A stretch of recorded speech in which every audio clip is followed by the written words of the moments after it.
Hello and welcome to Something to Drink On. I'm your host, No Crook, and as I mentioned last time, this is part two of Myanmar tea, also known as my conversation with Malachi Carter. So I hope this is something you all can kind of jump back into. Remember, we were talking about God, we were talking about kind of our approach to religion, um, just various different things. Again, if you know, you know. If you listen to the last podcast, just pick off kind of at the end and then pick up right when I go, well, and my friend Malachi, is able to respond and kind of keep that dialogue going as well as get into some other topics. Hopefully, again, this is something you enjoy.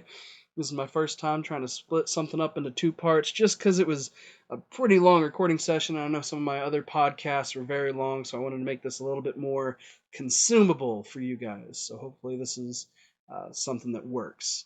Also, I'm hopefully going to be adding a little bit more to this as I continue working on my editing prowess, making it actually prowess, not just naivety and uh, very, very ignorant attempts. But hey, we all take baby steps towards what we like and what we do and what we enjoy, and this is me venturing into that. So again, I know I'm rambling. You guys know I like to ramble.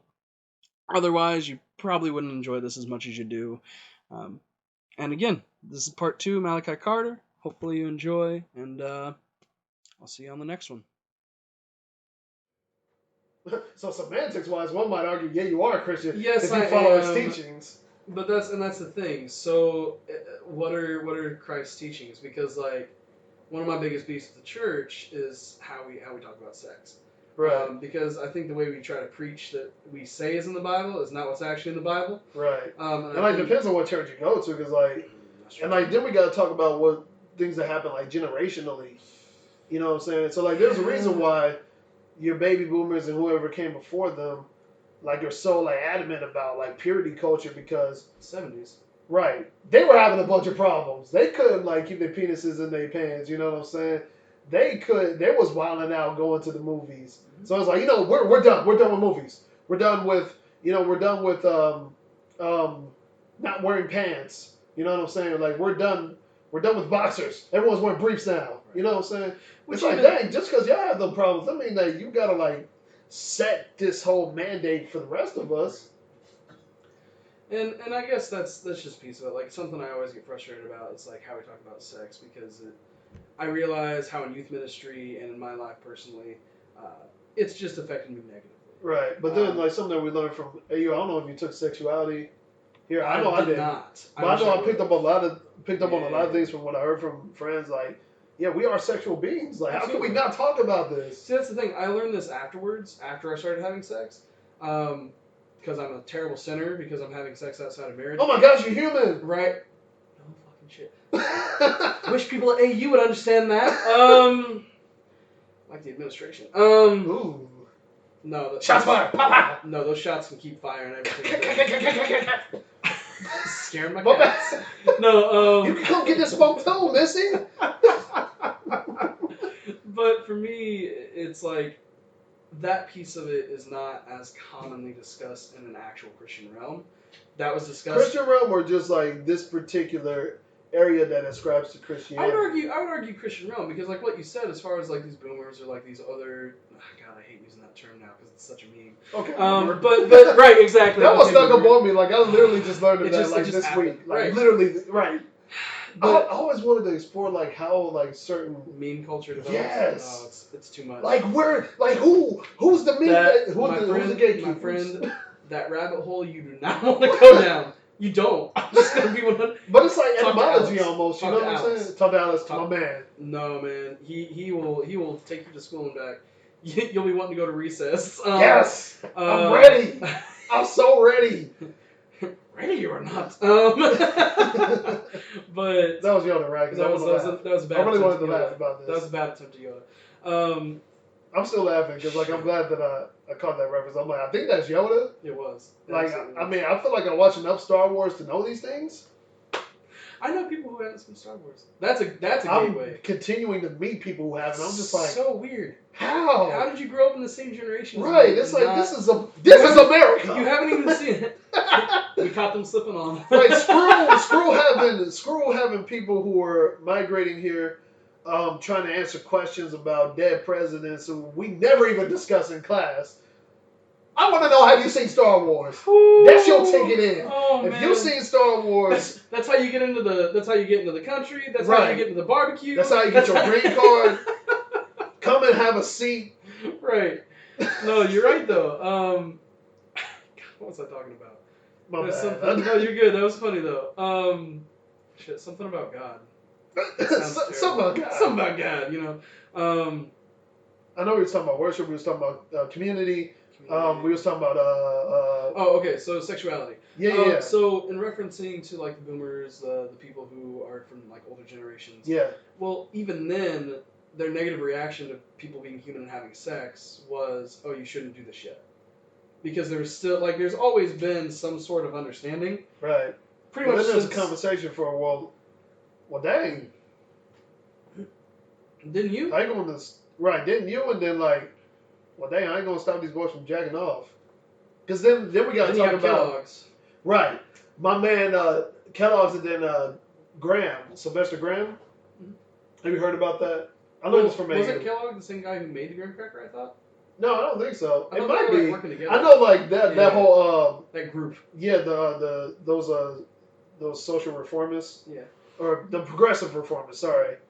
Yeah, they got rubbed out. Reformers or reformers, whatever they are. They got rubbed out, ironically. I thought that was the most hilarious thing ever. I'm like, you mean to tell me this graham cracker is supposed to keep these little boys from discovering themselves? I guess Michael Jackson didn't. No! He didn't have no graham crackers.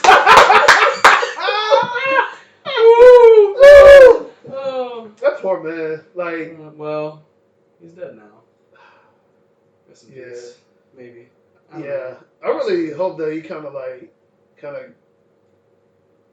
reevaluated his life in those last moments. Like, if he got to have like quote unquote last moments or whatever. But yeah, I do think about that. I don't know. Part of me still doesn't believe some of it. I don't know what to believe anymore. I don't know either, man. Shoot, Illuminati, bro. I know R. Kelly and OJ did it. That's about what I know. Well, hold on now. No, come on now. Don't According to those OJ said he did it. No. He said OJ wrote Mein Kampf in reverse. He said I didn't do it, but if I would have done it. Out. Come on. Semantics, bro. Come on. Semantics. This is law. This is how law works, right? Man, he's come out and said it on a podcast before. Oh, he did? I'm pretty sure. I'll have to find it somewhere. I would love to hear him say this. I'm clearly joking here. I'm quite sure that he did it. Everybody But you know, when you got money and power and stuff, like, you can't do anything wrong, right? Dude, I don't know. Anyway. Gosh. Sex not discussed well in the church in general. Right. I think now we can like I can agree with you on that. Yeah. Perhaps it's not like has been discussed well, but that doesn't mean that hasn't been discussed, and that doesn't mean that we don't still have an opportunity to rectify that. You know, poor choice of words. I think that's the exact choice of words. My friend. We need to say erection more, or even rectum more. Because we say resurrection. Ooh. Now if we can just talk about arousal. I mean, there is Song of Solomon.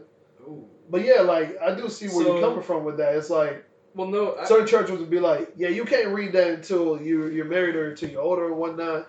But it's like, what you're gonna do is like create an unhealthy entry and engagement to this. Like that's why like some couples who are Christian like might have intimacy issues at first because like they don't have like a deep enough understanding about sexuality to understand like how can I serve my spouse and please my spouse with this body, or I don't even know what pleasure looks like for me, or even how to process their insecurities with their sexuality. Exactly. Yeah, absolutely. So like I hear you. Couples will tell you all the time like their honeymoon was awkward.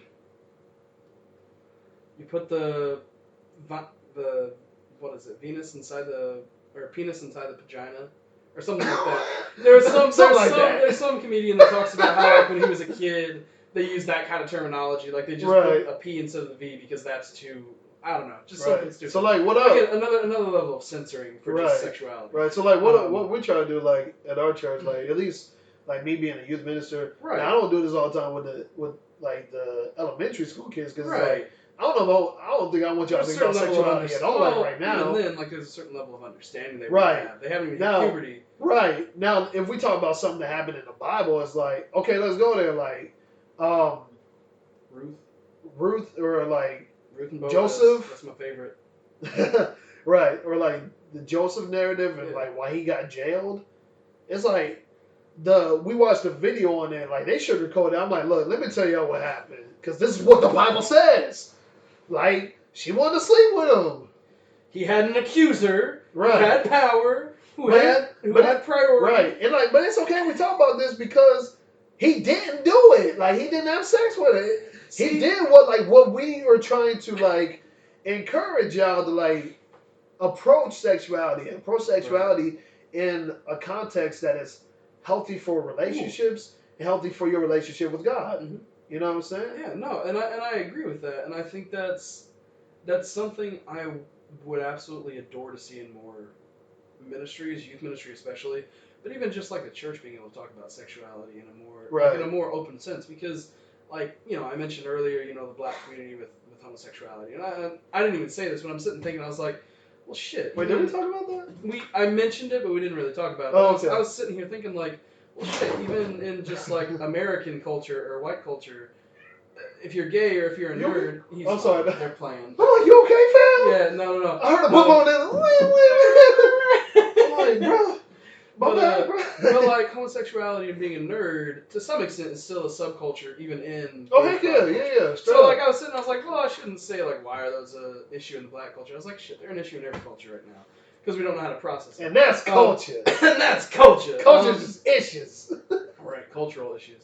But as far as sexuality, again, I want this to kind of be the last point for it, just because. Yes, we're ending on sex.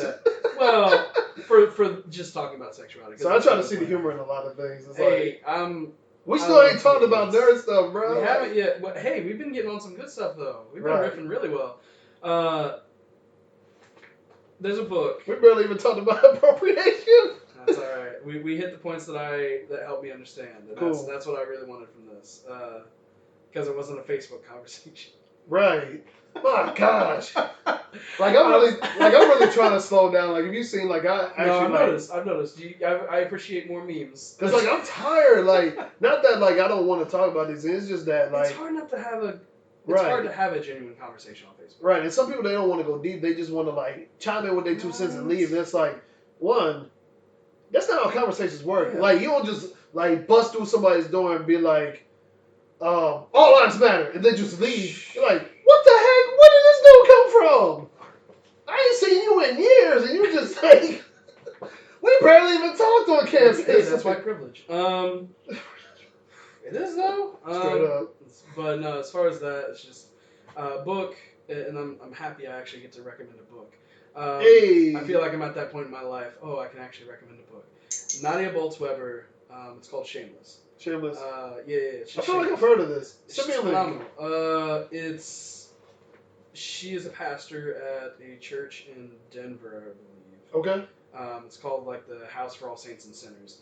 And she goes through her book. Wow, what a name. Oh, it's phenomenal. I love that. And she goes through the book discussing just different people who have like different sexual identities, homosexual, transgender. She has the very first chapter of her book goes over this lady who was never married, who didn't have sex until like her late 40s, and finally is like, fuck it. Like I'm going here. She's like, I can't take it anymore. Right, like, damn it, I'm a woman, I have a sexual being. And then it's awful because she doesn't know how to process it. She doesn't know how to deal with it. Right. Like what you're saying. Right. You remember that show 1,000 Ways to Die? Yes. There was this one episode Asian like, couple. Yes. I knew exactly what you were saying. Because you can't so bad. You can't not remember those. Right. Just off. Yeah. There's so many things I don't do now because of that show. Like I literally had to take it up to the Lord. I'm like, God, I want to die in one of these ways. Look, if I die, like, Can it be not one of these? Right. Can it be as like 100-year-old man and just die in my sleep without pain? That'd be great. Right. We'll have sex. Well, that'd be even better. What a way to go out. Probably paying for it though at that point. But it's true though. Anyway, she actually even goes over abortion, and which I thought was interesting because her take was very, very unique. It went back to a theological base of, well, when do we consider life starting in the Bible? She goes back to Adam and Eve. Wow. When we have the breath of God. Mm. So her stance is very liberal in the sense of like, yes, abortion is not a wrong thing for me because it is not alive because it does not have the breath of God. Interesting. Right. I thought it was very interesting. It actually made me take a step back on how I felt about abortion. I mean, I was already like I just never heard like I had neither. that way. I had neither, and I was like, oh, that's phenomenal. That's I got you on that. Yeah, right. I got you on that. Right. That's what I did too for a couple days actually. So that's one big thing that frustrates me about the church. The one thing specifically about theology. Yeah, that's like some apologetics right there. My bad. No, you're good. No, it is. It's something to chew on. Absolutely. It's a rawhide like earlier. So.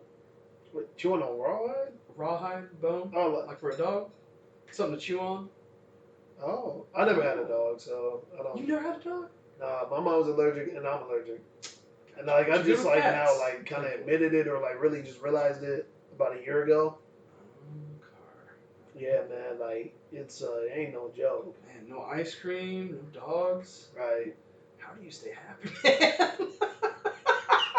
2019's been a hard year, bro. I'm ready for 2020. Oh man, so ready. I've been done with 2019 for like half the year. Oh, I remember what I was gonna say because we were making the joke about sex jokes with erection and whatever. I was gonna make a joke or a reference, I guess, to anal. I'm getting vulgar, but okay, I'm like, wait, where you going with only this? for the sense of a story. So a friend of mine, he was hanging out with some buddies, and of course, as guys, sex jokes go. Okay, I was like, as guys, what? Like, no. Because I haven't been around a lot of guys where like anal becomes. We're skipping 3 steps. Let's go back. Put one foot in front of the other, not in front of your friends.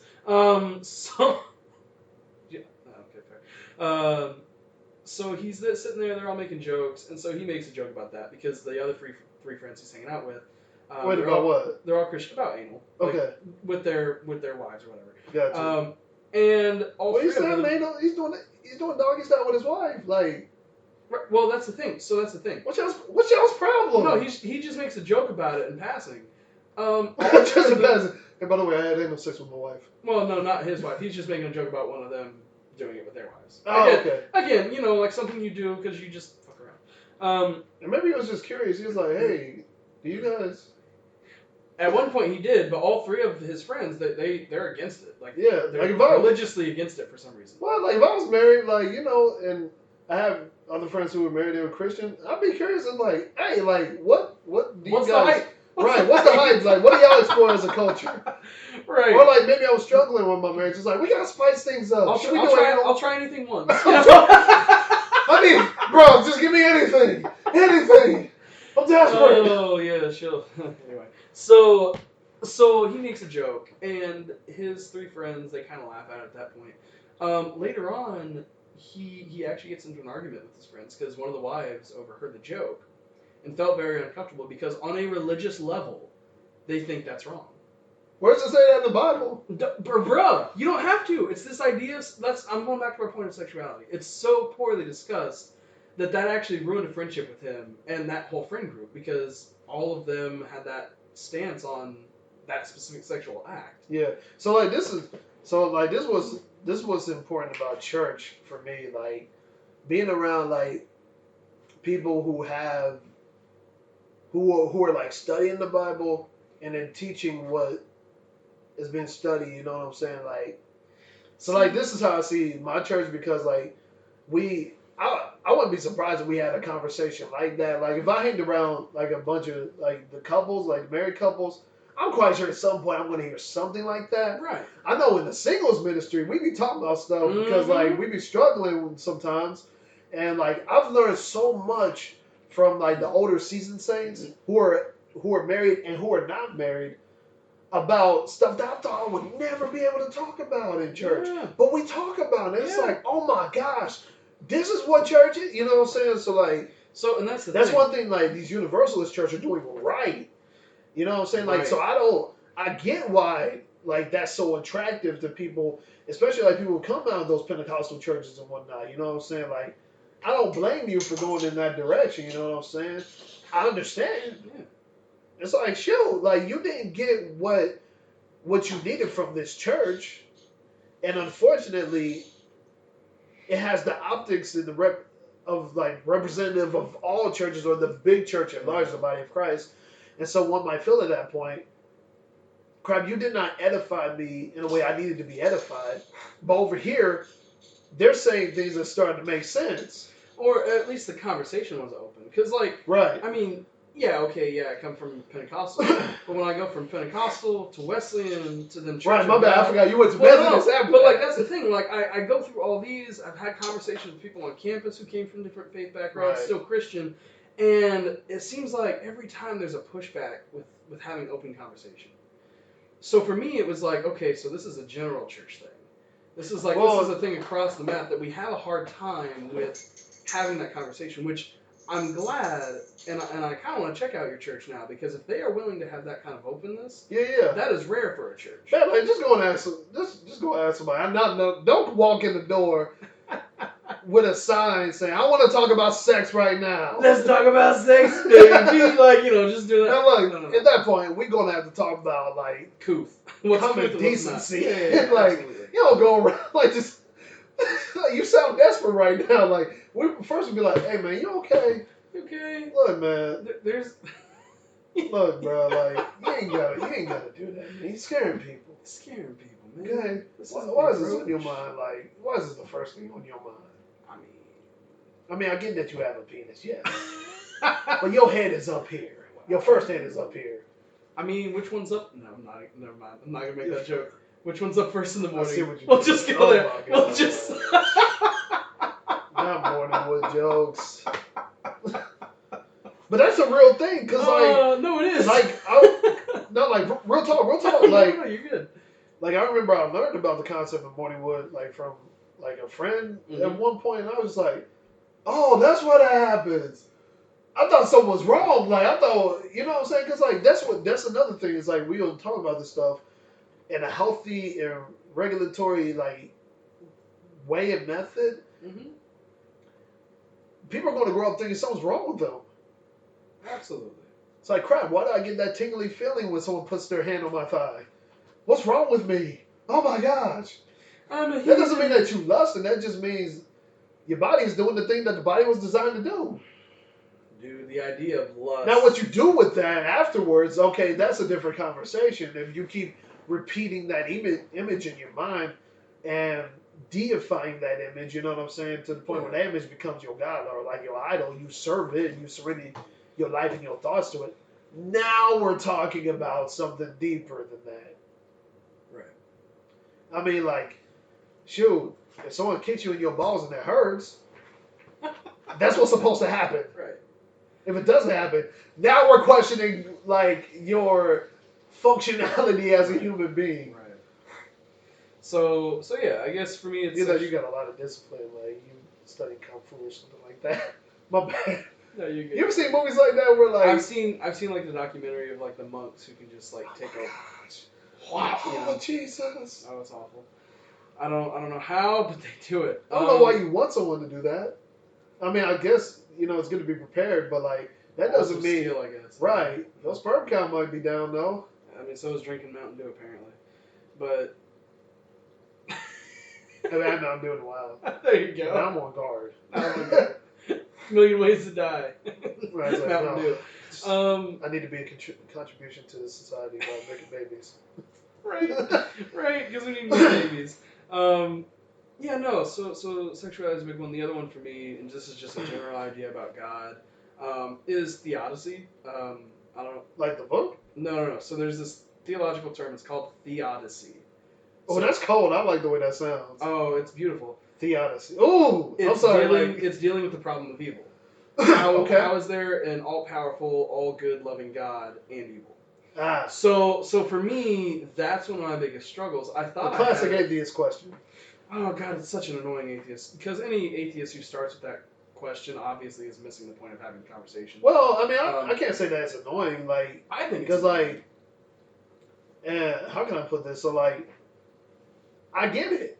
You know what I'm saying? Like, I get why you would want to ask that question. I feel like that's a legitimate question to ask. So like, I can't really say it's annoying. I do, but they're already starting with the assumption that God doesn't exist, so they're really just doing it to challenge you. It's Now, not, at that point, like, I'm going to ask what this person is doing. Not right. like, I can't say this is all of atheism, but I'm saying, are you just trying? Do you just like arguing? Or and are you that's just what I'm mad? saying. It seems They're like when that argument gets brought up, they're like, this person at this church hurt you, and now you're taking out the unfortunate anger and frustration that you now have to undergo. You're taking out on me because you're speaking from your hurt. Right. Which more often than not is what I've seen if people bring that argument up. Which is why I say it's annoying. It's only in that sense, but like talking to other Christians about it, I just find it sad. Like, I can't. I get why you would say it's annoying, and like I'm picking that up from your personality, so I can see that. But I guess for me, I just think of it more like just sad. You know what I'm saying? It's like, dang, well, somebody straight up hurt you. You know what I'm saying? Like somebody, like, you know what I'm saying? Like it hurts me. You know what I'm saying? Because it's like, dang, and now I have to reevaluate myself and how I speak and communicate. Because like, where did I go wrong? You know what I'm saying? Like, especially like if I have a friend who was a part of the faith and now is no longer. It's like, dang, did I do something to contribute to your hurt? You know what I'm saying? It's like, dang, like, you know what I'm saying? Like it hurts. You know what I'm saying? Like I feel like that's the hurt that Christ goes through, and like hurts him to the point where he's saying his dying words are, "Father, forgive them; they know not what they do." Right. You know what I'm saying? See, and I get where you're coming from.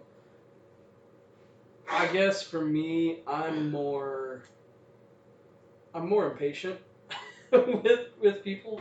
Bro, you so honest. Like, who says that? I mean, I am. It's. I get tired of people, whether they're Christian or they're atheist, because at some point you just have to realize where it's just bullcrap.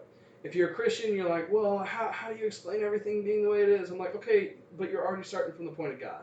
If you're asking somebody, well, how do you justify a good, loving God, and there's all this evil, you're already starting from a point where you don't even understand the assumption they're coming from. Right. Or because like the idea of a good, loving God doesn't exist at all. Right. Or like if one doesn't like take time to like understand the narrative of the Bible, like, you know what I'm saying, like, and this goes back to reading and studying and then asking God those questions and then learning from others who have read and studied and who will also have asked God, like, go basically.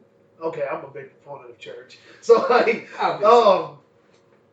yeah, I mean, like, God made this thing for a reason, you know what I'm saying? Like, at least that's my belief. But anyway, so like, I mean, the narrative is like, okay, I'll concede with that person and be like, yeah, the book of Isaiah, God says to Isaiah, to the people, yeah, I create good and evil. I made light and darkness. I create good things and calamity. I'm like loosely paraphrasing here. Right.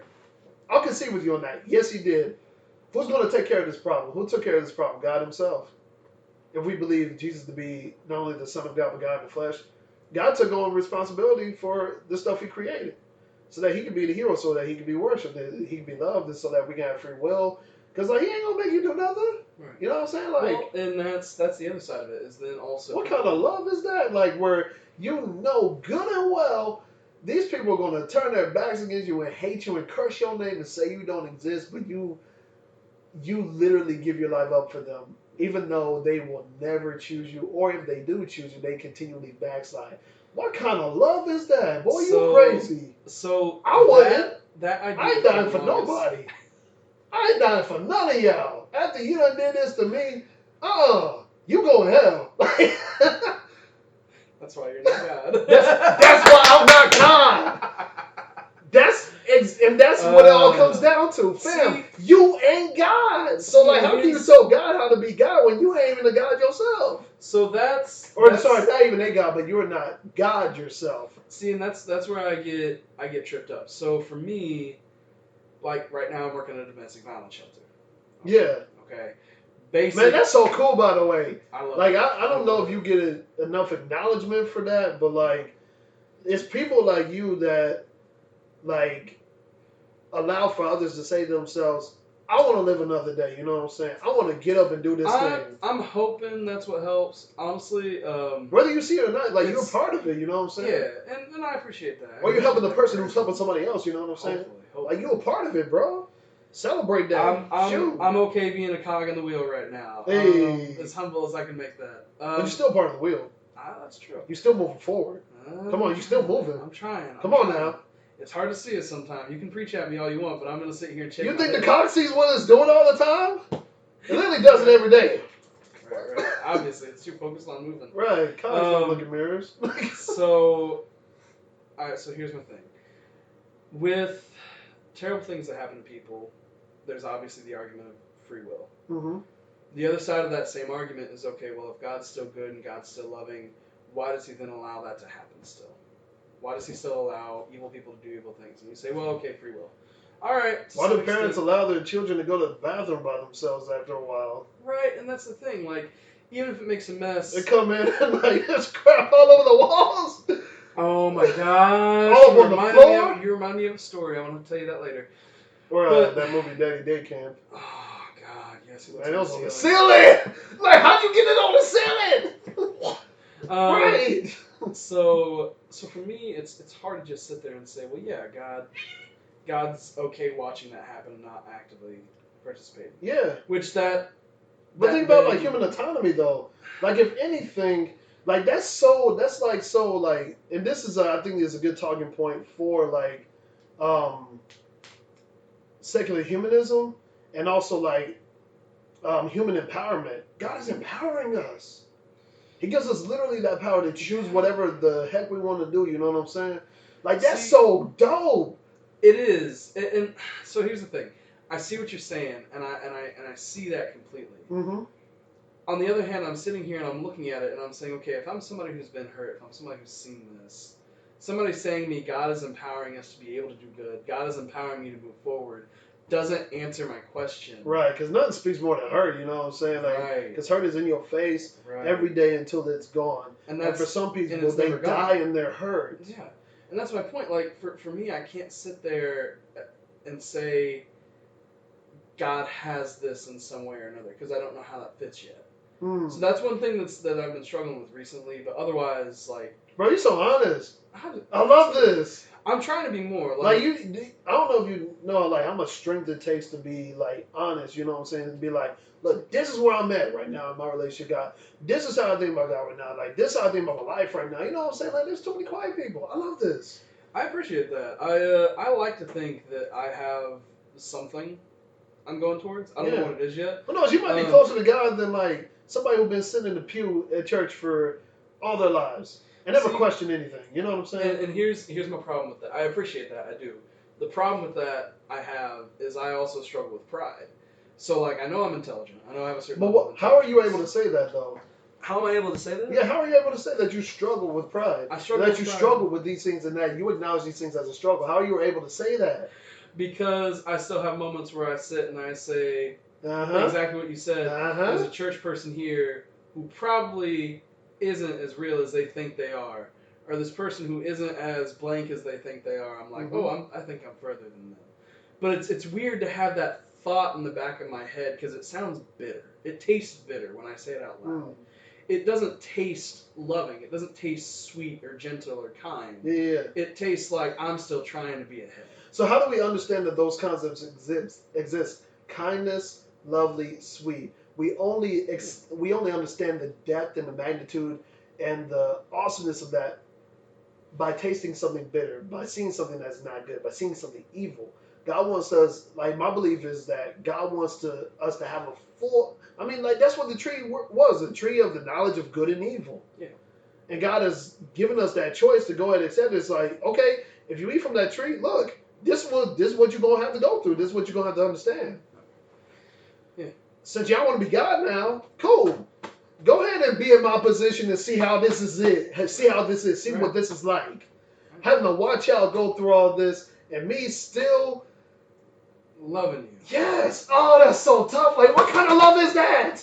It doesn't make sense. Yeah, that's the entire concept. It doesn't make sense. It's an unfathomable love that we Huh. have to believe is there, despite the fact. No, you ain't gotta believe it's there. Well, no. I'm saying as a Christian, it's an unfathomable love. Even as a Christian, you don't have to believe it's there.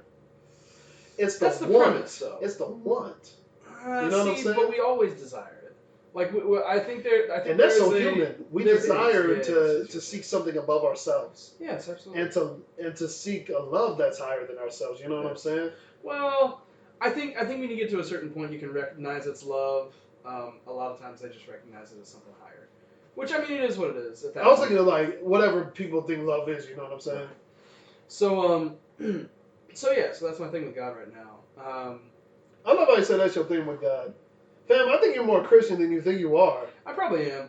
I think you're more spiritual than you think you are. Probably am, but like by the way that you're talking, like this is coming from freaking Joshua Nixon. You know what I'm saying, bro? You ain't so far off than you think you are. Like Yeah. I mean, like I ain't trying to preach to you, but like I do want to speak life to you and encouragement to you, my brother. Like with where you're at right now, because like where you're at right now is such an important spot. You know what I'm saying? Yeah. It's such a beautiful spot because like Mhm. like this is. To me, like, this is the magnitude of God's love. You know what I'm saying? Like, this is proximity to God. You know what I'm saying? Mhm.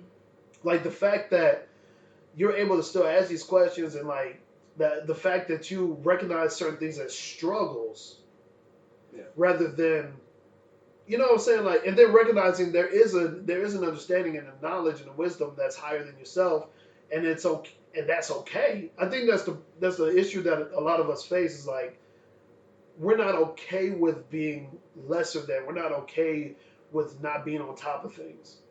These are the what I try to get people to realize when we talk about social justice and racism. It's like it's okay for you not to be the leading thought. It's okay for you not to be the biggest occupant in this space. Yeah. It's okay. Yeah. You ain't gonna die. Right. And then, but we do have to talk about like how hurt is just so real, you know what I'm saying? Like, there are people who've been hurting the entire lives. Mm-hmm.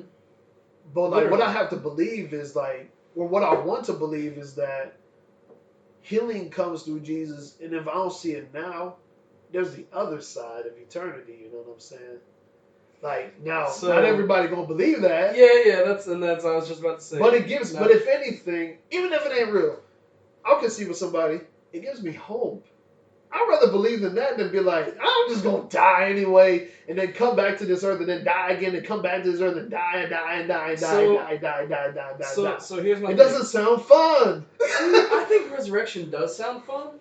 I think resurrection is different than reincarnation. Well, relatively. Because resurrection, you get to come back in that same body. That's true. You get to come back with a recollection of what you went through previously before you died. See, you get to come back as the same person. Everyone around you will acknowledge you as that person. Not just be like, oh, you remind me of that. I'd rather them not acknowledge me as the person I am. Bitch, you're beautiful. You know what I'm saying? Like, see, the Bible says, like, man, you fearfully and wonderfully made. You know what I'm saying? But I don't buy it sometimes. You a cool brother. Man, I love your last name, even Nixon. Like, that's just so dope. Get out of here. Josh Nixon, y'all. Come on. You give me too much credit. I don't think you give yourself enough credit. I probably don't. It's because I have low self-esteem. I mean, it's true. That's what it is, man. It always has been. Tackle that hurt, bro. Too much to go into right and that's okay. It's okay if it's too much. Like, shoot. But, see, my thing is, and I want to affirm what you were saying as far as like how I am right now, talking about this whole God thing, and the fact that I call it the God thing. So the God thing. The reason I do that is because I think it's funny whenever someone puts thing after something else. Yeah, no, because it is. It's a thing right now. Because it's not a theology. It's not anything right now. It's a thingology. It's a thingology. Come on. It's a something. It's the study of a thing that I'm trying to figure out what it is. So because isn't that all ologies are trying to figure out what it is? Oh, let me sip this tea. Sip on that tea. I always thought Christianity should be more free than it feels 90% of the time. Okay. And even man, you are free. Well, yeah, but there's no condemnation. You're not condemned. Okay, but that's the thing. That's the rhetoric of the church. That's not what I hear the church or see the church doing. In a broader sense. So for me, I look at that and I'm saying, okay, yes, we are, but why aren't we living it better? Why doesn't this reflect more in anybody else's idea of the church? why is it a lot of people turn away from the church or are going away from the church in Yes. their 20s? Because it doesn't feel like it's enough. Right. Well, okay, if there is truth to this, and I think there is, if there is goodness to this, then it needs to be more open. It needs to be more free. Yes. So that's what I'm doing I right now. wholeheartedly agree with you on that. Right. But right now I'm at this point where I'm like, okay, well, I'm playing with these other ideas right now. They're my toys. I'm probably going to eventually put them up and go back to the dinner table and eat what I'm supposed to. Or eat what I've been used to. Yeah. But it's going to taste different. It's going to taste better because I'm going to know how to season it differently. So it's like, I want to continue. Oh, I do too. As you can tell in the chili. Yes, that was delicious. I'm glad you enjoyed it. I'm going to enjoy it for the next couple days. Probably the whole week. It's like, you made it. Right, exactly. I remember one time I tried to fry chicken and I didn't have I barely had any oil, and I just tried it with like egg yolk and like some rosemary, and like I didn't season it properly. It was terrible. Like the skin on it that I created or whatever was like really flabby. I was like, this tastes awful. But dang it, I made it. I gotta eat this. I'm gonna enjoy it until it's gone. So my ex made fried chicken tenders for me a couple times. Bro, it was good. When like the perks of a previous relationship just don't apply to your life anymore, you're like, oh, God. The perks of dating a black girl was interesting. I need you to say that louder. The perks of dating a black girl is interesting. Look, this is a shameless plug for black women. Absolutely. Look, there was some beautiful black women. Woo! We're not gonna name names. We don't gonna name names, but I know there's a few that I wish I could we like to. Mutual friends with them? Like, absolutely, absolutely. I feel like I could guess maybe what you're talking about. You could probably guess about 4 or 5. They are beautiful. There were some very beautiful ones. Were? They still are. That's true. I'm just trying not to make it too obvious. We talking about you. Yes, you right there. You're listening. We're talking about you with your beautiful self. There's one in particular. I'm sure she knows what we're talking about her. We love you. We do. We're gonna talk offline because I want to know what this is. Beautiful voice. You can already know who it is. Oh, hands down. Hands down. Hands up. They're not down. Right, I surrendered to the thought. We're being safe. Just absolutely gorgeous. I don't mind admitting that, but like I can show that, but not like have like without even like having to have any like romantic ties to it. You know, yeah. I'm like if she posts a picture, I'll be like, "Hey, you're beautiful." Just want to let you know that. I don't feel like I can do that. I don't feel like I have that. See, be free. You know what I'm saying? Like that and it took. Look, I'm saying this from a brother who had a lot of self-esteem issues, and I'm still undoing those things. Yeah. So like sometimes I do certain things on purpose to undo that. So I'm freeing my mind. It's like I'm not captivated to this thought that my interactions with females have to strictly be a romantic pursuit. Right. Because when I have that mentality, it limits the capacity for healthy relationships with women. You know what I'm saying? And at that point, I end up doing something unhealthy. That's how lust comes into play. You know what I'm saying? See, I'm still trying to get out of the unhealthy. That's where I'm at. Are we all, bro? Like it's the struggle. The struggle. The struggle, man. I don't know. Hey, bro, you date an old Jamaican sister. You gonna pull that fake accent? I did. I pulled that fake accent. I hope she ain't listening. I hope she ain't either. We did not end on very good terms. At that point, I don't know you, Josh. She don't know my name, Malachi Carter. Oh man. Oh shoot. Yeah, right. All right. So you want to talk about nerd stuff? We got a little bit of time. Yes. I know we've been killing this talking about everything else. I know, like we might have to do this again soon. Yes, please. Absolutely. Please. So I can do on yours next. Yes. Let's go. There we go. I gotta find a way because like I keep telling people, "Hey, I want you on my podcast. I want you on my podcast," and then I can't like think of like how to like actually get them in. Google Calendar, man. Literally, that's not even the Google Calendar. Like conceptually, like no, topically. You know what I'm saying? Like, okay, I'm thinking about like how I'm shaping the season. 90% of mine aren't topics on me. Maybe that's what I need to do. Just kind of free myself. Honestly, yeah, because for me, last time I recorded, which was a couple days ago, I had 2 of my friends. Had both of them on the podcast already. Yeah. And we're all mutual friends. We just sat and bullshitted. Just talked about mental health a little bit, talked about some other stuff, just went. Just riffed. And I was like, God, this was fun. Yeah. I guess I think of things like as I put my artist hat on, you know what I'm saying? I think about like how I composite. Yes. A music project. Yes. So like everything to me like is an album or an EP, you know what I'm saying? Yeah. It's like, okay, how do I structure this? How do I order this? So like I actually just came like not too long ago. I was with a friend. Like we're working on a music project together. Do you know who Blake is? Alfred. Alfred, Yeah. So like we're working on the Oh shit! Seriously? I don't know if I can say too much about it because you know like we this is the early stages, bruh. Whatever. I ain't gonna tell you no title. I don't need. But just know that That's exciting. Yeah. So like we was running through some tracks not too long ago. I can't remember why I was mentioning this, but like as far as like your method to so like so like I was telling them like what my methodology was. Like typically I end up coming up with the titles first. Yeah. And then writing verses. Gotcha. Or sometimes like a couplet or something like or a couple lyrics will come to me, and then immediately I try to go for a title, and then like I spent one night like literally compositing or structuring or orienting the track list, right? And then I work from there. Right. I don't know. That's just my approach. Right. You have something you focus on, you go from there. Yeah. And then you start just building it and shifting it and shaping it into whatever. Right. And whatever new element I add, like if like oh I want to do this now, I try to see how that relates to previous stuff. I know what you can name ours. What? My white friend. Oh my gosh. My white friend. No, because like I feel like I'd be pretty limited there because like I got a lot of white friends. No, but what's the joke there though? I don't know. What's the joke there? What would the white guys be? My black friend. My black friend. Insert name. So for you, oh my god, turning it on its head, be like my white friend. No man, I think that'd be hilarious. Are you kidding me?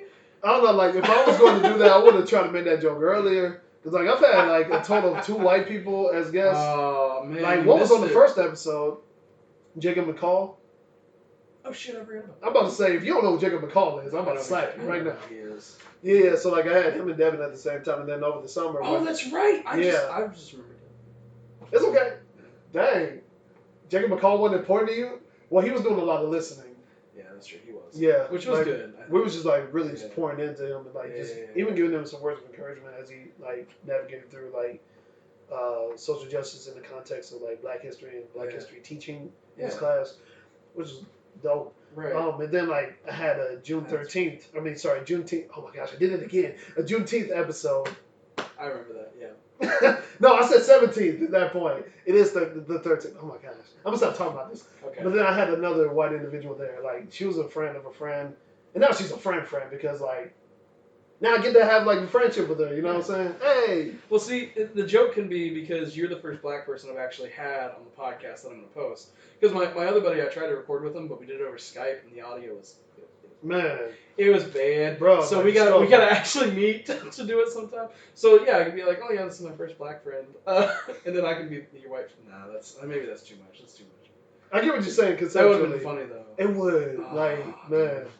But we should have talked about this earlier. Yeah. No, so for me, nerdy stuff. Obviously, you can see from the posters, the stuff I have in my house, Star Wars. That you hate everything. Star Wars, anime, DC, anime, Kingdom Hearts. I have a wall scroll. I can tell that you hate Marvel. I ain't see nothing Marvel in there. So here's the thing. My comic books. I see 2 Batman helmets. Let's speak otherwise. Helmets?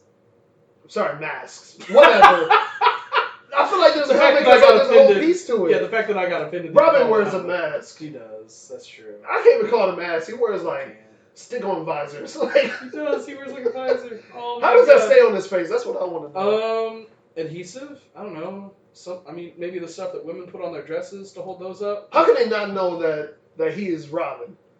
Just look at it. Look at his eyes. It's like what kind of do you like tan regularly and put stuff on here? How do they know that or not know that the wealthiest person in Gotham would have all these tools and kits and tanks to drive around the city? Just go hit Bruce Wayne. Just go hit him up. See what happens. You're going to see Batman. Right, exactly. You'll see him real quick. Catch him by surprise if you can. Right, exactly. Good luck with that. Yeah. Maybe he's like super meta. He's like L or Light, and he's just going to take the hit and act like it's fake, you know?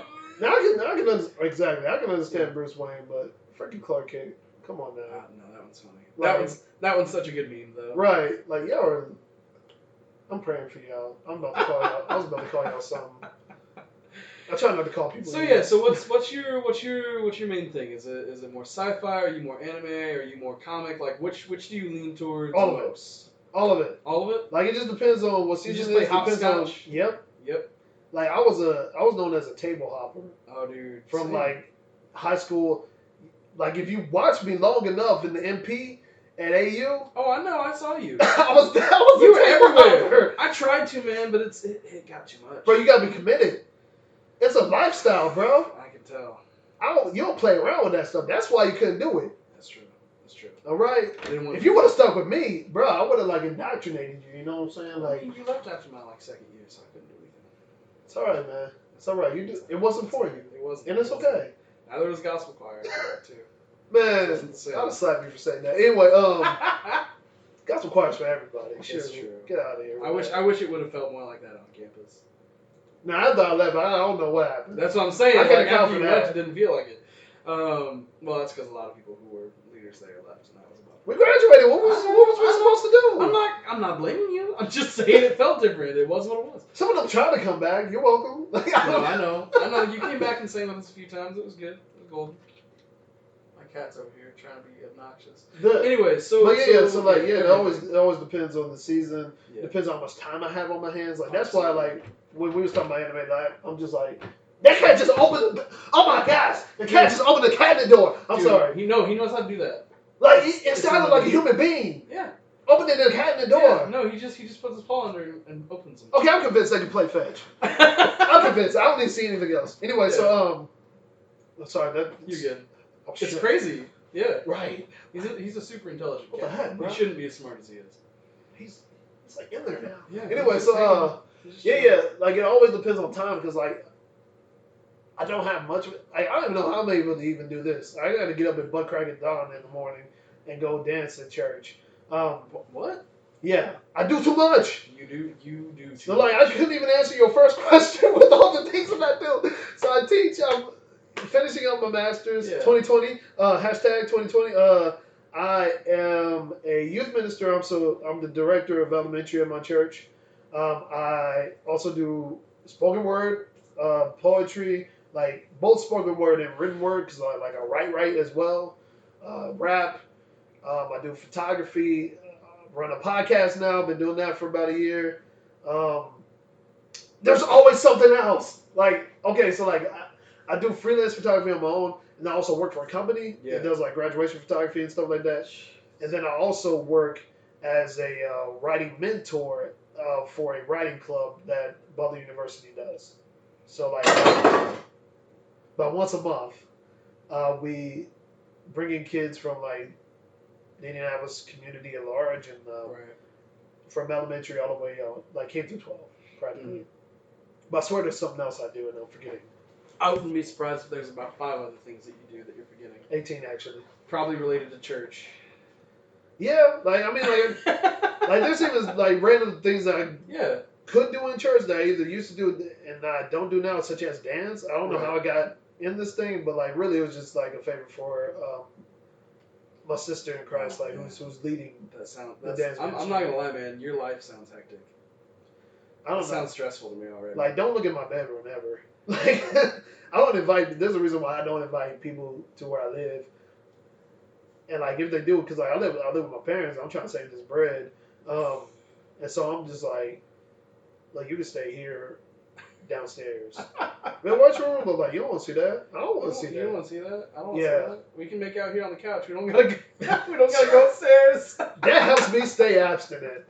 Hey, you gotta do what living with your parents, right? Whatever, bro. Whatever works for you, man. Like, I mean, if they have a place though. Then I'm doing a lot of prayer and the Spirit had to help me with some stuff, man. Because like I ain't like had like sex, like penetration. Okay, I haven't done that. We're here. All right, go ahead. If we don't talk about this stuff, who will? No, you're right. We're here. Let's do it. So like, we went back. Okay, since I graduated, I think I can say this. Yeah. So like on campus. Yeah. I was in a relationship with somebody at the time. I don't know if I'm at liberty to say that either, but like, let's just say we struggle with some things, okay? So like, Okay. we ain't done no penetration, but like everything Y'all had else, some fun. You had some fun. everything. Yeah. Oh yeah, we had some fun. That's what it was. There you go. There you go. Yeah. Everything else in the book. So here's my thing. My sophomore year, I was dating somebody, and that's the point we were at. Like we were doing everything else, like literally everything else, and it got to the point where it's like, let's just Might as well. literally might as well. We was at that point having that conversation. We was like, we might as well. Like, we can't take it anymore. Yeah. Cause like, you know what I was playing around. It's like, if you're gonna do it, just do it. Right. Don't play around with Right. it. Cause like that's how freeing Jesus is. Like when people is like, even if you look at a woman with lust, you committed adultery. You already did it. You're there. Like why you playing? Right. So yeah. So from that point forward. I mean, that doesn't mean like just going to have sex because like you feel like a little tingly every time you see this female. No, that's a little bit different. Because then if they don't consent, that's what we call rape, people. Okay, we're going way off base. My bad. No, you're good. That was just what the hell, man? I'm sorry. I'm sorry. That went into left field, Barry Bonds. This is how I talk my way out of doing certain things that my flesh wants to do, but my spirit is like, fam, don't do that. Man. So yeah. So for me, it was sophomore year, and then from that point forward, I was just like, well, I guess we're playing this game from now on. So that's all it was from now on. It's always a game. See, but it was that point where it's like, well, if we're gonna play around, then we might as well just go ahead and play. We might as well run the bases. Right. So that's play by the rules. Right. Well, no, I didn't. We're just gonna run the bases and see where that goes. Yeah. But yeah. So like I'm super busy. So like I literally had to make myself start watching a new series. You've heard of Cannon Busters? No, I'm not. Fam, like so like this popped up on social media like about 2 months ago. Mm-hmm. I think it's like black created and black curated or whatever. Mm-hmm. So like you got black leads. Wait! I think I have seen you post about this. Now that I'm thinking about it. Yeah. And if I didn't know it was dubbed now, cause like I was just like, look, I'm gonna do sub. Like I'm fine with sub. I feel like I've trained myself very well. I can read and watch at the same time. Yes, yeah, like exactly. There's literally a science to it. Yeah. But it's like for some reason the sub went off while I was watching that. I was like, well now I can't understand anything. Gosh, go to the settings. It said like English translation went off. I'm like, nah. Oh, hallelujah. What was this on? This is on Netflix. Okay, I guess I got Netflix. Thank you. Not that, you know what I'm saying, I know things get lost in translation from sub to dub.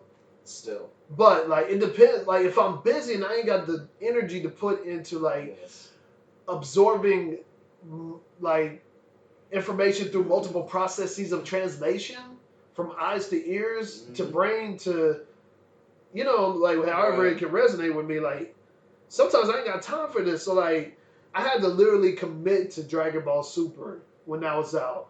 And what helped was like just the management of it. It was once a week. They would drop a new episode once a week. Sometimes they would take breaks. I'm like, I can do this. Up, right? Right. But so have you finished Super yet? Heck yeah, finished it with everybody else. So what were your thoughts on Ultra Instinct? Loved it. And at the same time, what were your thoughts it's like, of course y'all would do that. Of course they would. Because like I feel like the God Key is like the most inconsistent. Absolutely. Like power leveling, device, whatever it was. Right. Yeah. Because it's like, how do you have first of all red God Key? You know what I'm saying? Yeah. That's a joke. I like that better than blue, honestly. But it was a joke to me because it's like Goku was like, oh, I'm tapping into this power. Right. He was still tapping into it. Didn't even like fully maximize on it. But at the same time, can only get it through this one way. Right. Then all of a sudden can just do it on his own. Yeah. And we didn't even get the story behind it. And then on top of that, when they do blue, this is why I feel like blue is worse. Yeah. It's worse in the way that they curate this narrative, in the way that in the optics of it. The optics being that there are too many characters out there who are on par with that power level, who can give Goku and Vegeta the business while they are in Super Saiyan God. Just say Super Saiyan Blue. Nobody cares about it. What's it? I want to say what it is though. JSS, whatever it is. But anyway, it's like this is ridiculous. So like Hitford is very powerful. I'm like, he should have flattened him. As soon as we went, It was so cool. God Blue. Yeah. And then on top of that, when he hit the Kaioken with it, which I thought that was the dopest thing ever. I agree. I thought it was badass. Because like I always like thought about that stuff in my mind. I'm like, why don't he ever use a Kaioken? What if you mix that in with like Super Saiyan So do you know stuff? why, actually? Why? So Kaioken was a power multiplier. Right. Super Saiyan is a power multiplier. Right. Super Saiyan Blue is not a power multiplier. That's fine. That's why. But that's why he. If you said the word God on this, I have a high level of expectation for you. Right. You got to flatten the somebody in seconds. idea is that they're fighting God tier people on the other end too. He's a God tier person now? Absolutely, he was. I just thought, I'm just sitting there thinking, oh, he's just a highly skilled hitman. They didn't introduce him. Yeah, right. They didn't introduce him well. And that's the problem I'm having. I'm having a problem with how to curate this narrative. But his power set was God tier. Which is fine. Right. You just need to say that. Right, which they didn't, and then it showed, which I thought was a good thing about it. Right, he don't need to brag on himself. That's not what I'm saying. But like, have one of his random homeboys be like, "This is him, the most powerful in our universe 6. Right. He's on par with the God of Destruction." God of Destruction, like, what? Yeah, you're right. Easy. Right. Take 3 seconds. You do it with literally everything else. Kind of like what they did with Jiren and Toppo. My gosh. Yeah. Now that's what should have happened. I believed it. I was like, I'm fine with this dude getting crazy-eyed and bare-chested and purple all over him. Then Jiren just wiped the floor. Now, that's what I didn't understand. I'm like, but Jiren taking care of this business more than Toppo is. Because Jiren was stronger than the God of Destruction. Wow. I think that's what I remember it being. But here's what sucks about it. Mm-hmm. On sheer, pure willpower alone. Pretty much. It's kind of badass, though. He's literally One Punch Man. Yeah. Which annoyed me, because it's like, Goku put in... Now, maybe they're exploring a deeper concept of like what real power is. Is power obtainable by you being gifted with this power? Or is it just clear, like just only from you putting in hard work? Right. But if that's the case, my man Krillin, why y'all do him like that? What do you mean do him like that? Now he went out. I think he went out. He went out like a bro. Yes, he went out better than Piccolo. I'll say that. But Piccolo. I was so upset. No, don't get me wrong. Piccolo handled business. He had a great moment, but at the same time, even Roshi had a great moment. Roshi had an excellent moment because he overcame himself. Beautiful. Mm-hmm. I hear that Gohan went out. I was like, y'all should have saved him for later. But I love what y'all did with 17. And Frieza. And Frieza, kinda. And Vegeta. No. Really? Because they did not have him go Ultra Instinct. Instead, they made him get like Super Blue. Right. He had Super Vegeta Blue. Yeah, exactly. I can't stand it. See, I thought that was okay because it's consistent with how the story's always been. Goku gets a power up, Vegeta gets one, but it's a little bit different. Here's what I want, though. I want it to be so different that it's on par with Ultra Instinct. That's fair. That's what I wanted. I can agree with that. I liked how, though, afterwards they said, oh, but Goku can't tap into it now. Oh, typical, of course. But that means we're getting a new season. We're about to get some more money from you. Dude, come on, now. It's business. So they were supposed to make a movie, but I haven't heard any news about it because it was supposed to be with a different. I don't care. They gave me Broly. I literally do not care about any other movies. I have Broly. They did Broly right, like that. Dude. That film was so good. Bro, and then like when they brought in Frieza, my favorite line, fight him or whatever. Broly, your father's been killed by a stray blast. I was so mad. So I was like, Frieza, you was a punk. Dude, I laughed so hard. You was a punk. So like when like they left that dimension or whatever, and Broly was like, I ain't got nobody else to fight except you. And like took his face and smashed it into that glacier and mopped the floor with his face. What they did with Gohan in the original Broly movie? Yes, yeah. I was clapping. I was hee-hawing. I was laughing so hard. I was that's what you get. How hype were you to see Vegeta? Oh, super hype. Also, you know what's really funny about that scene with Frieza?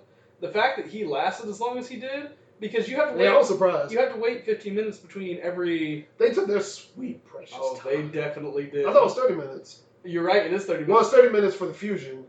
So wait for it to wear off so they can try again. Also, like after the 30-minute period, They tried they have to wait times. I thought that was hilarious too, and like they worked that in very well. I think they handled that part very well. Yes. The whole sense of time thing. So like, if anything, even if you don't believe their sense of time, it's still freaking fun. hilarious. Yes. Because like Frieza, you've been getting mopped for hours. About an hour and a half, 2 hours, he's getting his ass handed to him. It was so good. Which makes up for the your father's been killed by her. Yeah, so absolutely love that movie. Poetic justice. Right there, one of my favorite scenes from all of Super though was during the Tournament of Power, where he's fighting Kale, or was it? No, it was the fusion. It was when they fused. And he uses the Kamehameha to and then he rides on it. Bro! Bro, that was the best moment. It was, and the animation for it was. Yeah. Now, at that point, I started to believe this whole power scaling thing, whatever we think it is, the fandom. Right. Because, you might want to play that in. Yeah, it's alright. If it dies, he dies. Good old Rocky reference. Good lord. Moment of silence for Apollo Creed. Moment of joy for the new Creed movies. Yes! Michael B. Jordan, ladies and gentlemen. I don't like him as an actor, but I love that movie. Anyway, so I don't like his voice.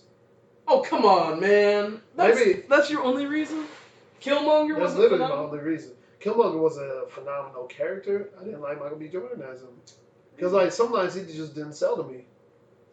I might have to go back and watch through that. Because, like, I don't know. He was phenomenal as Creed. Because, like, when I saw him, I think what ruined it at first, like, maybe this is a little bit my fault. When I saw that he was going to be in Black Panther, I'm like, this dude can't pull off no accent. Who's he going to be in Black Panther?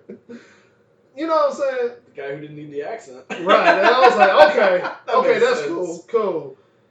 I still don't like his voice. Like, I really did. Like, he sounded like Leonardo DiCaprio Romeo. I couldn't stand it.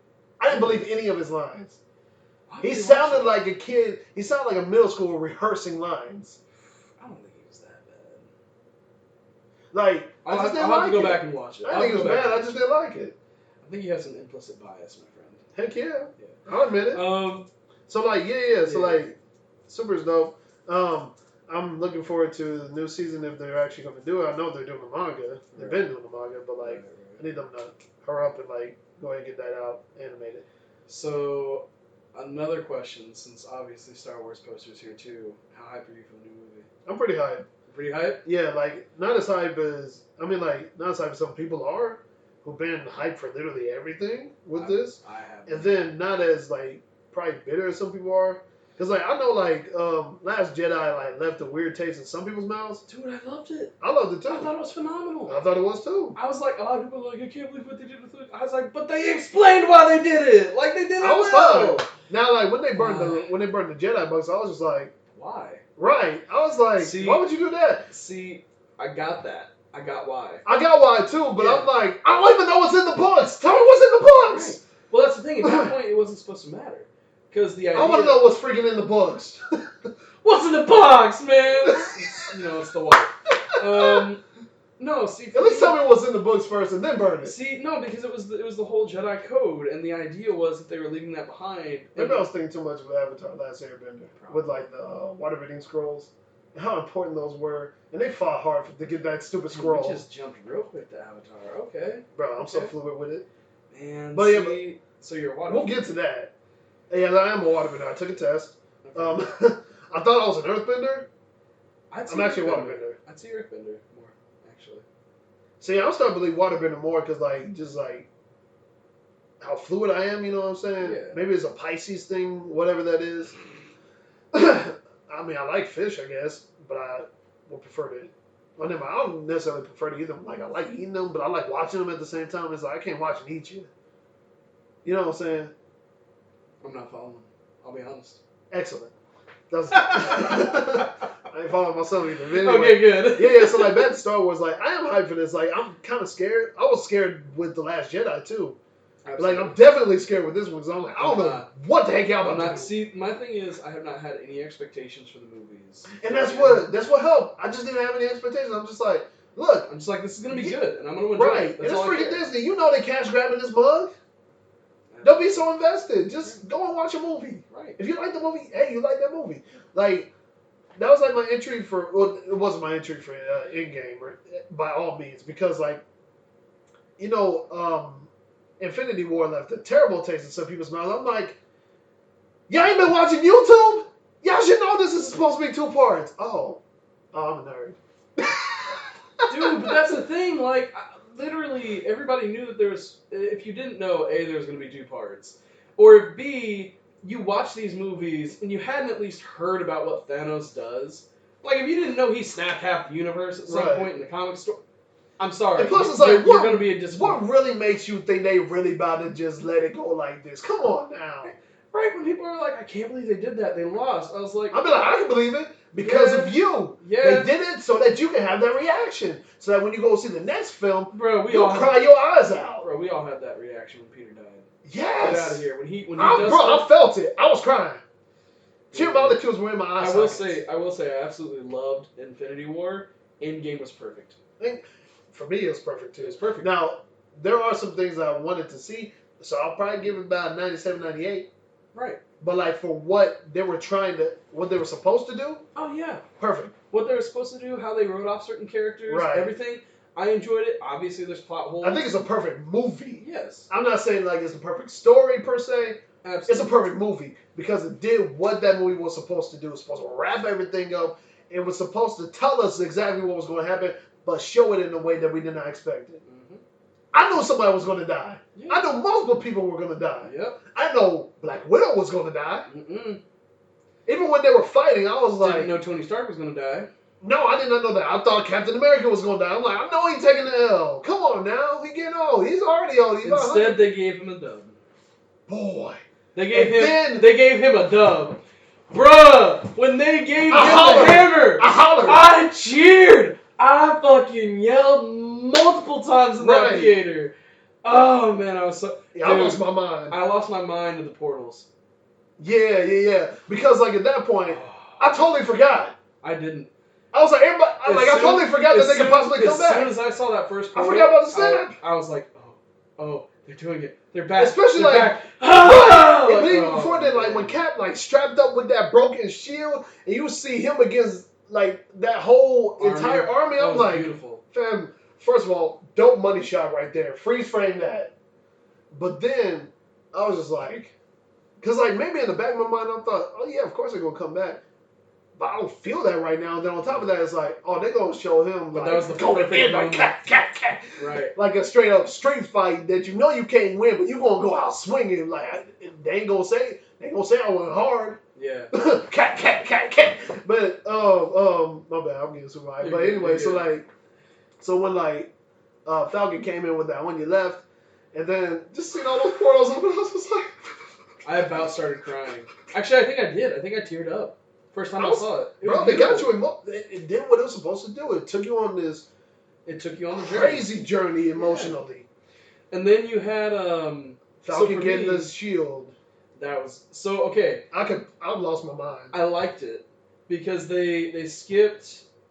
Winter Soldier had Right, they skipped Bucky. I was okay with that. And, like, they kind of teased this stuff, like, in Civil War. Because, like, I remember seeing a meme or something like that, but it was like, hey, we got, like, 3 Captain Americas in the same... When they was in the car together, it was like, we got 3 Captain Americas here in the same spot. I'm like, bruh. My dad has a comic that has, like, Falcon as Captain America, and he's got, like, it in, like, a plaster thing or whatever.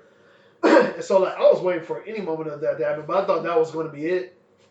But then when it happened on the screen, I'm like, no, y'all didn't. No, y'all didn't.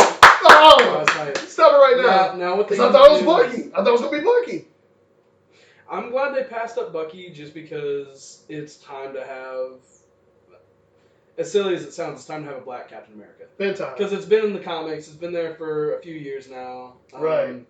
For me, I was like, okay, cool. I'm fine with them passing Bucky because Bucky's still part of the story. Bucky has nothing to lose. Right, and he's also still part of the story now. Right. He's not having to be captain and then fall and then... He doesn't even have to redeem himself. Right, exactly. He's already been redeemed. So that's out of the story. I do wonder what they're going to do for Iron Man and what they're going to try to figure out. Because there was... I don't know if you remember this. Yep. Remember who Riri Williams? Yeah, I remember what they were supposed to do with her, And right? then it, I don't know. That's the only thing I was kind of upset about. I was like, fam, y'all just wasting money. See, they had a whole setup, and it was Right. It was kind of a social justice oriented thing where they were trying to create more diversity, so they were trying to fill characters with other characters and create new people, and it didn't go very well. Partially because comic book fans were like, "What are you doing? These are the characters we love. Why are you doing this? Like, why are you switching them out for new faces that we don't know?" The only time it really worked If you see it as that, like, I don't see it switching. I just see it as passing the torch. See, but they didn't explain that well for her. I wish it would have been done well, because I think that would have been We would have got it. We don't care about these regular onlookers. Maybe. But I think I heard Hulk somebody... should have got his, he should have got his rounds. That's my only thing. I agree, too. Hulk should have had more... Well, I wish Hulk would have had more movies in general. My friend does, that too. too. He's a huge Hulk fan. We still don't have a Mark Ruffalo freaking solo Hulk film. Had two other guys. But, I saw a YouTube video talking about it, and they kind of went through the phase of, like, well, they didn't do a good job with Riri. You sure you don't want to plug this in, man? You scared me. That's alright. It'll die eventually. And we'll just I'll just record something else. But with Miles Morales, how they introduced him, how they created his story, Did a wonderful job. was much more palatable to people rather than just switching over because now we have a black character here. Like, does that make sense? Like, I will say seems this, like like, it's catering just for the sake of When it comes to things like restorative justice, reparations, and whatnot, yes, like what white people are afraid of is them losing their value and importance. It's like, fam, at the end of the day, white people are always going to be important. Like, there's nothing to worry. If a Peter Parker got to die, that's just one, as opposed to like. And it was in a different universe. It was in a freaking different universe. You got a multiverse of whiteness. Like a multiverse of white importance. True. You'll be alright. If one dies, he dies. Including Gwen Stacy becoming, but that was also fun. That was super fun. But I thought they were just like really going to like stay in like this pocket with the Miles Morales one. Right, and then they spread it out. And I was like, cool. I'm here for this. Okay, so this is one thing. It irritated me when I saw it, and that's just because of how attached I was to the comic MJ. Having a black Mary Jane Watson threw me off. It threw me off too. I ain't gonna lie. So okay, and like that's not one like I don't need for this is just me. This is Malcolm Carter speaking. I'm not speaking for everybody. Right. Which and every black person. Yeah, we've been over that. You're good. I'm like I don't need to see a black MJ. Like for the same reason I did not need to see a black Johnny Storm. That's another thing. So he was black in the Ultimate Universe, which I think they were trying to do that. I think that's what they were trying to do. If I remembered that, or if I would have known that, I think I would have been like, okay. But I think the way that they handled that story was fine. Because I was like, but his sister's white. What's going on? Okay, obviously Johnny Storm was adopted. Right. But then it was the complete opposite. She was adopted. I was like, well done. Right, that's a fun way to do it. Now I'm here. Right. Because like that's the only reason why I'm like, they're going to like really just jack this up and just. Nope. I still don't like Michael B. Jordan. I know you don't. I was actually going to make that joke. But yeah, so that threw me off. I also saw a meme recently where it had a lot of like redheaded characters and how like now they're being replaced by black actresses, and I was like, what are you trying to say? No, like it has like a lot of people who like male MJ. Like I can't remember the list, but it was like actually like 10 or 15 redheads. Bro, send this to me. That are replaced. This is hilarious, by the way. I was like, wait, are we getting rid of the redheads now? Are we going back to hating the Irish? Like, what are we doing? Like, no, I need me some redheads in my life. Wow. Like, they're beautiful. What did they call them? A friend of mine told them that they had like a reference to them and they had the word black in there or something like that. What? Yeah, like. What is this? I have to go back. Like, listen to the Juneteenth episode of the Unapologetics podcast. Shameless plug. Anyway, absolutely. So, but yeah, so I saw that and I thought it was funny, but then I heard Ariel was being cast as a black actress, and I was like, oh no, no! See, what is you doing? That one I don't really give a shit about because because a mermaid. It was weird for me at first because like maybe it's because I'm so used to seeing this white image in this space and this white image in this space. Which at first that's what I thought my problem was. But then I'm like, oh, that'll be okay. And I thought that was my problem with MJ, and I keep seeing people post about it, like, oh, it's not that big of a deal. But the moment I see somebody arguing about it, I'm like, Oh, I'm definitely extra. Oh, on this come now. on. Get the hell out of here. Come on. You petty. You petty as hell. I know, I love it. You petty as hell I for love that. it. No. I used to teach at a middle school. And they told me all the time, Mr. Carter, you're petty. And at first I hated it. I was like, no, I'm not petty. And then after I'm like, yeah, I am petty. I love it. Hell yeah. No, see, that was my thing. Like, for me, because like it all depends on like who is like leading the conversation, and you know what I'm saying. Like now, right. if I'm talking to another black going person, back to that point, yeah. Yeah. If I'm talking to another person of color about it, I'm like, nah, you know. I mean, I don't mind the redhead. But the moment someone outside the house, you know, like how you defend your brother or sister, like even though you can't stand them, oh, man. I can't stand Michael B. Jordan. But the moment someone says, get this nigger out of here and like give me a white Johnny Storm just like the comments, I'm like, shut your oh my Jesus, you just said the N-word on my podcast. I've been like, We're there. I've been like, I'm man, down. oh man, I've been holding it back. But no, I appreciate I'm speaking, it. like that's my racist white voice, you know what I'm saying? So like it's not even like. So that's your Dave Chappelle bit, is what you're saying. Right, that's not even what I would say. I gotcha. But anyway, still, I'll be like, awesome. Man, shut your implicit racial bias self up, boy. See, now for me, and that's exactly what it was. It was. I wouldn't actually say that, but no, maybe it's just in my mind. But for me, it was like I saw Mary Jane Watson, and like for me, it's like I grew up with the Spider-Man TV show. So right, same here. I have comics. Right. I literally have a comic that makes me cry when I read it about them giving up their marriage in order to make a deal with the devil to save Aunt May's life. Ooh. And they literally have just pages so of wait, Spider-Man is now Ghost Rider? No. So like Mephisto comes to them and says, "Hey, there's only one way to save your aunt." And they're like, "What? Do you like want our souls or something?" He's like, "No, I have any chance to get that through your life. Don't worry about that." Which was like the deepest fucking line I have ever heard. Right? I was like, "What? Who wrote that?" I have it. I'll get it here in a second. And then he said, No. I want something much more precious. Something he That's sinister. likes. I can't stand Mephisto. I want your marriage. Ugh, that's ugly. And so they literally sit in the bathroom holding each other for an entire 24 hours to decide. That's ugly. And Mary Jane decides and says, "No, I'm doing this for you. We're giving up our marriage."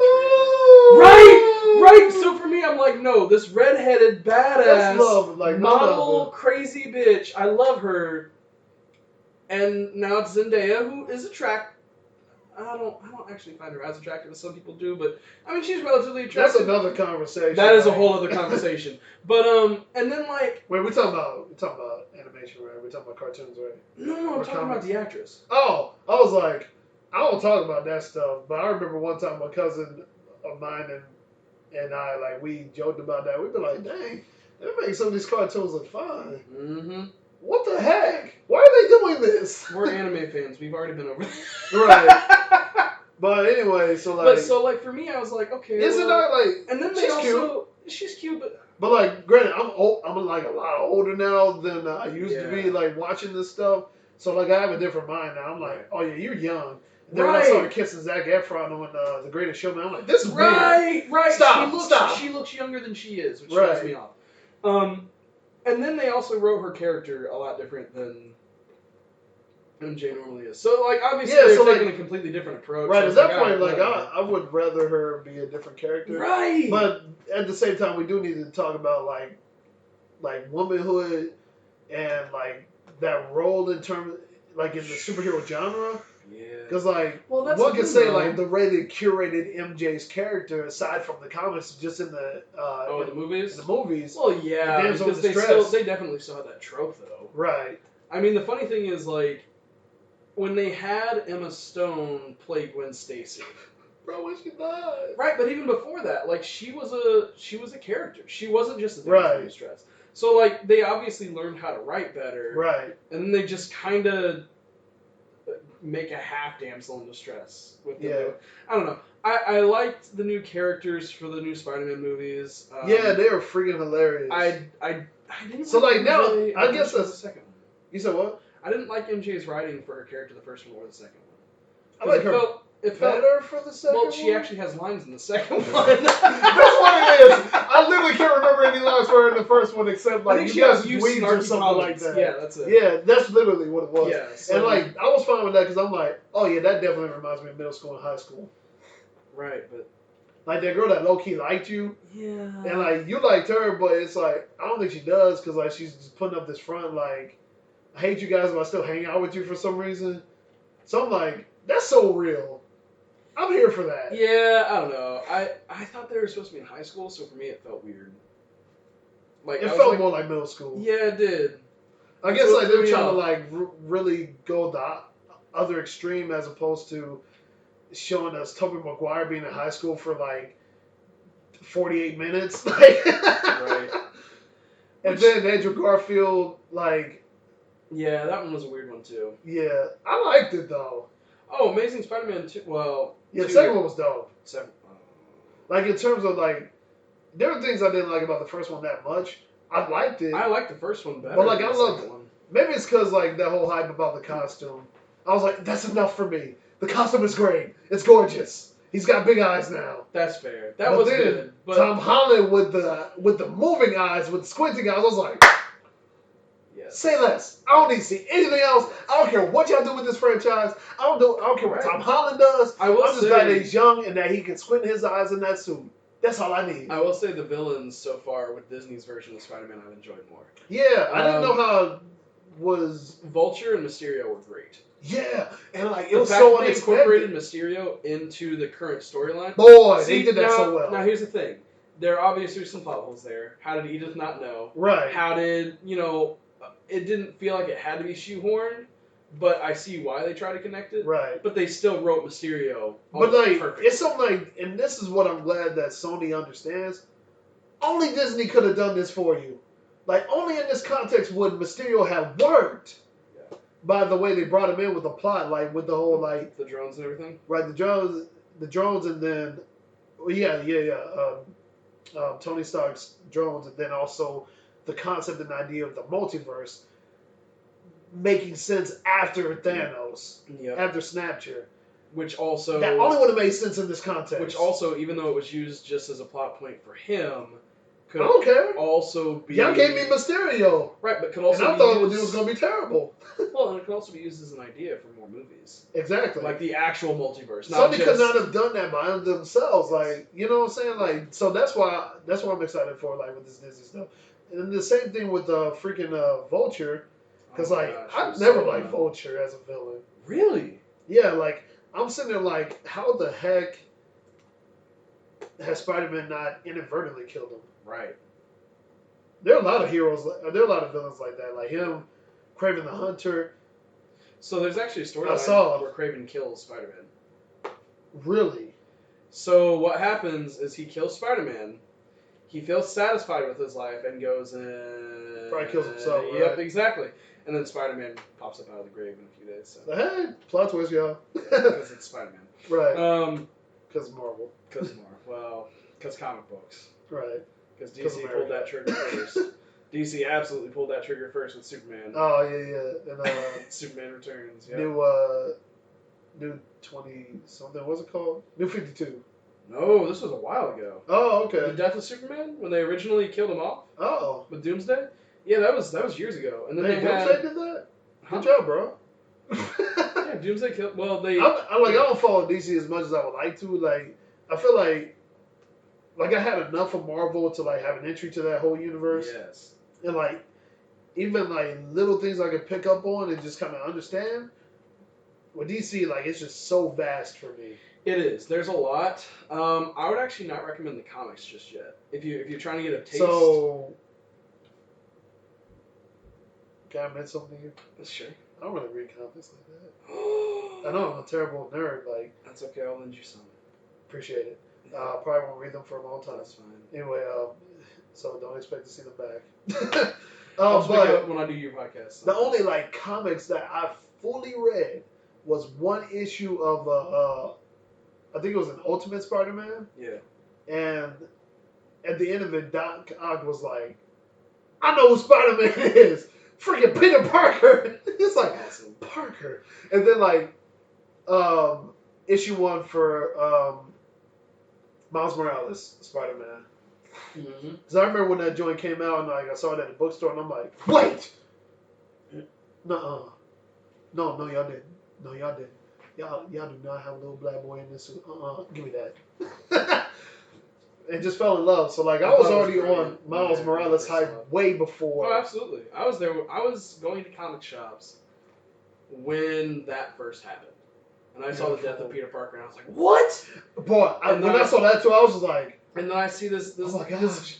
black Latino kid taking the role and I was like, what? Please, it's crazy. No, I was kidding. I was like, please, Black Tino.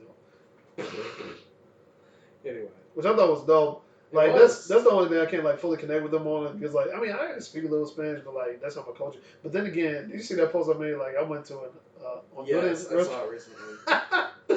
This woman just talked to me in Spanish like I'm from there. I'm like, yo, do I look? My dad was like, she probably thought you was Dominican or something. I'm like, muy bueno. I can vibe with this. I can vibe with this definitely. Shoot. Man, we have been recording for like 4 hours. Almost 2 hours and 40 some minutes.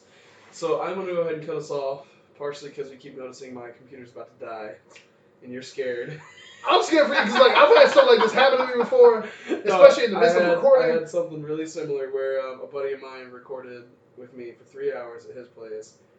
He was going to edit it and send it to me, and he accidentally deleted like an hour of content, and so we just ended up re-recording it. But we're not going to do that today. Oh yeah, I remember you saying that. I want to thank you so much for sitting down and chatting with me. This has been a pleasure. Hey! Yeah. Let me know when I can get on yours and we can sit and do this again. Yeah, let's get it, man. Yeah. Like, I think that'd be a freaking hilarious conversation. Oh, dude, we can just talk all about nerdy stuff that time. Yes. Because I wanted to give some context to some people about, like, I don't know, some things maybe they don't think about as much. And as well as, like I said, for me, this podcast is 90% me just wanting to talk about things I want to talk about. So that's how it is with my podcast, too. It's like, there's stuff I just want to talk about. And the thing is, I'm tired of like going back and forth with people on Facebook about it. I'm like, I'm just talk. Exactly. Y'all can listen if you want. DM me if you want.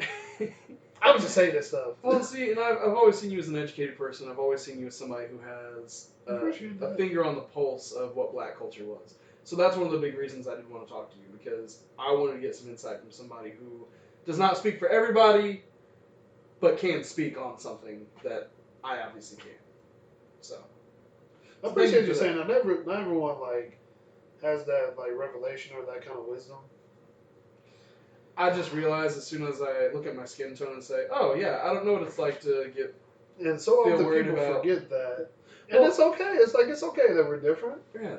Sure, that's what makes this world beautiful. That's what makes like our relationship beautiful. The fact that we're different. But yeah, we're here. We're here on the grandma couch talking about freaking anime. Gosh, like anime and Marvel movies. That's too dope. You know what I'm saying? Like, it's okay, people. It's okay. Please, like, celebrate differences. Celebrate differences because they're beautiful. That is a perfect note to end on. So, right. Malachi, thank you so much. A+Scribe for joining me today. You know what it is. Unapologetics Podcast. You can find it on SoundCloud, y'all. Yep. Or just look up A+Scribe on SoundCloud. A+Scribe, the plus sign is silent. It's true. It's true. Don't say it. I'm not saying anything. Say what? Exactly. What are we talking about? Talking about how to close this off. So, ladies and gentlemen, thank you so much for joining us for our Myanmar tea, and catch you later.